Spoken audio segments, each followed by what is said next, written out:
अस्सलाम वालेकुम नाज़रीन, मैं हूँ सलवा हसनैन। आप देख रहे हैं सूर्या न्यूज़।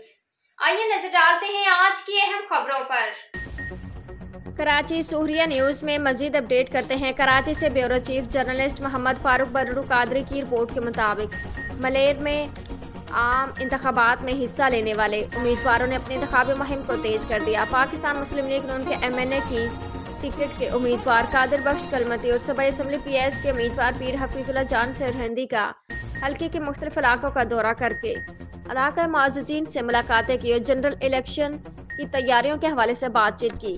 पाकिस्तान मुस्लिम लीग नून के रहनुमाओं ने हाजी मिहार जोखियो बेगानी गोट डलमवटी नंबर 7 जमा जोखियो गोट और बख्शानी गोट का दौरा करके इलाके मुअज़्ज़िज़ीन हाजी अब्दुल गनी बेगानी जोखियो, हाजी अब्दुल वाहिद बेगानी जोखियो, हाजी सज्जन बेगानी जोखियो, सलीम बलोच शहजाद खास के लिए पीर बख्श जोखियो, हाजी आरिफ जोखियो, हाजी खुदा बख्श जोखियो, मोहम्मद अली जोखियो, अब्दुल गनी बख्शानी, अब्दुल गफूर बख्शानी समेत दीगर इलाके मुअज़्ज़िज़ीन और नौजवानों से मुलाकात की।